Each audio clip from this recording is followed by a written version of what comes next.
flashback story in the early to mid-90s, around when I was 13, and my brother 15. We traveled from our home state to my dad's current state to spend the summer with him and meet his wife for the first time. We didn't have much of a relationship with our dad. He was largely absent in our lives, moving to his new state when I was 6. His wife turned out to be awful. She started out nice, but slowly became very mean, treating me like a slave and making me take care of her grandchildren the entire summer. My brother and I were miserable. My mom ended up bringing us home because all she did was make us do chores. I didn't mind helping, but I did all of it. And I started my period, and she said she was too busy to go get me pads. I had one in my carry-on bag, and we were close to going home, so I stuffed my underwear with toilet paper and saved the pad for the airplane ride. Fast forward, she dropped us at the doors to the airport. Didn't even come in to check us in. Dad was at work. We get in there and find out our connecting flight at our layover stop would be late and we would be stranded in that airport.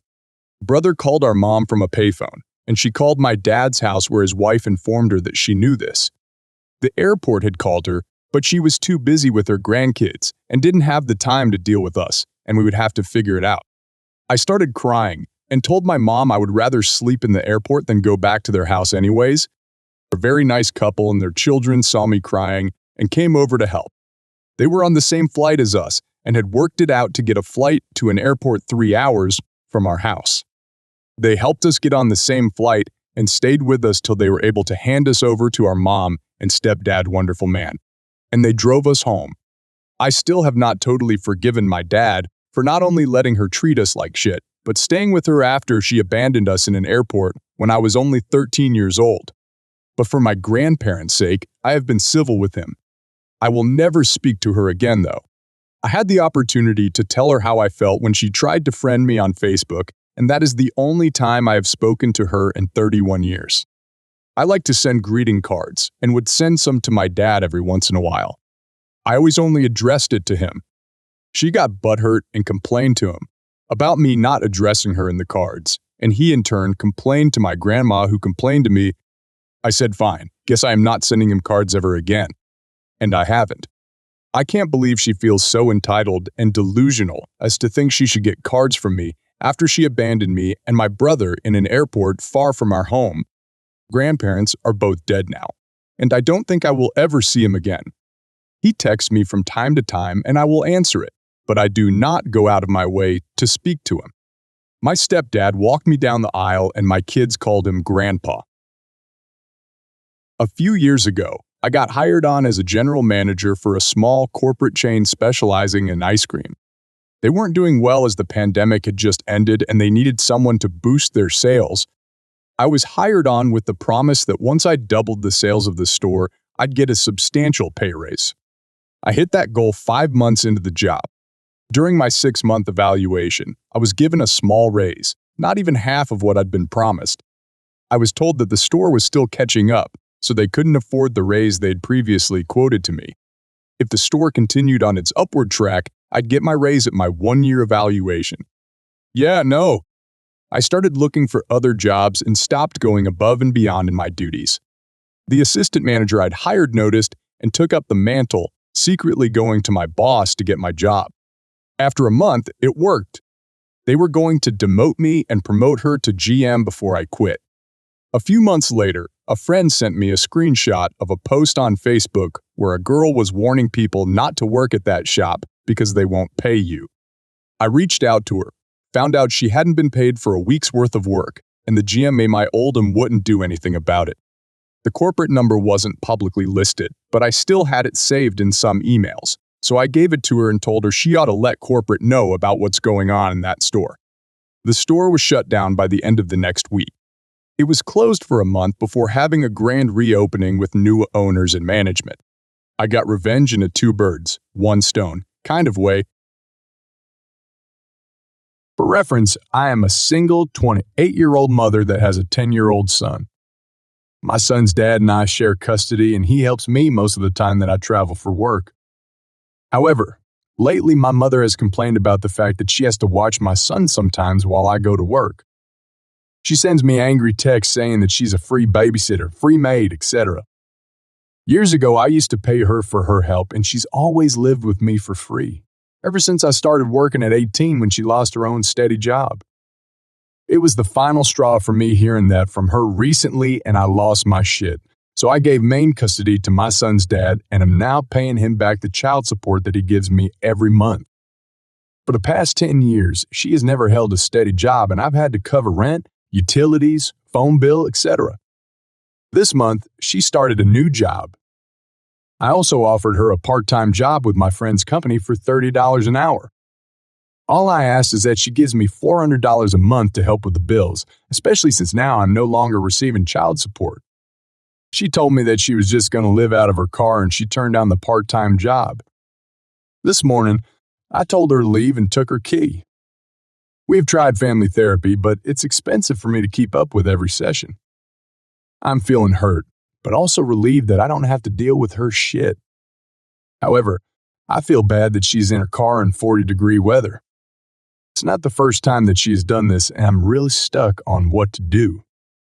Last time that she went to live in her car was during a fight that we had, and I begged her not to leave and to come back. She was there for 3 days until her battery died.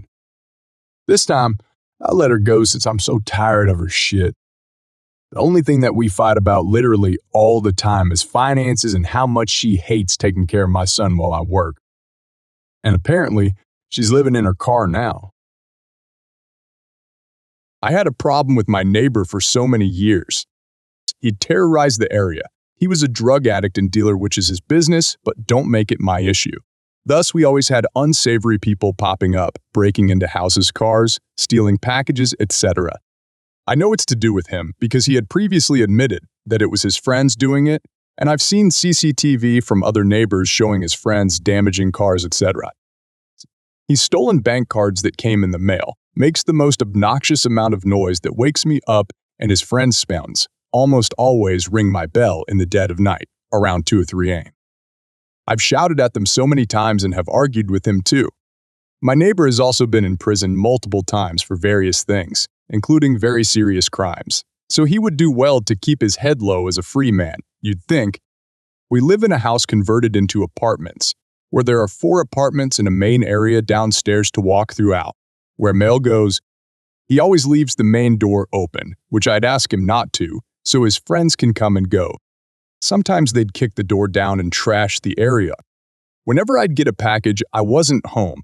The shitty couriers would leave the package unattended in the front garden, or the main area outside my door, despite me instructing them not to. My package would be stolen by my neighbor, his friends, in seconds.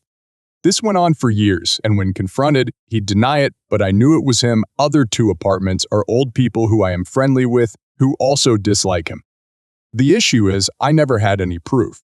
I once called the police after he wrote a note to me, apologizing for his friends stealing my package, but that went nowhere. This time, I wasn't going to let my over PS250 worth of stolen packages go amiss. I put up a camera in the main area.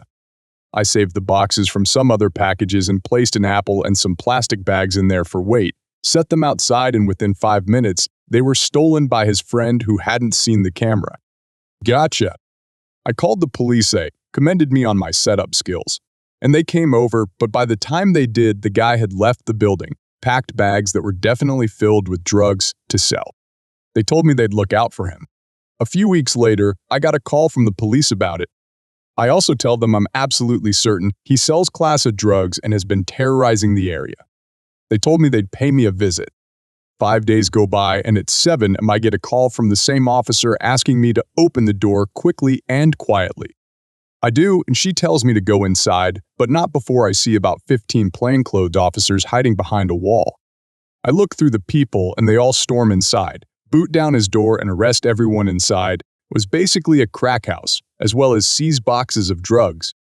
This was all caught on the camera I bought, so I sent the footage to the landlord. The police also gets in touch with the landlord, and thus my neighbor is evicted on top of it. This was a month ago.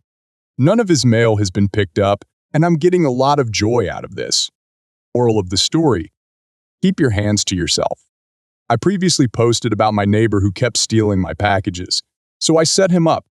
Well, turns out he currently has cancer and has between 2 weeks to 3 months to live.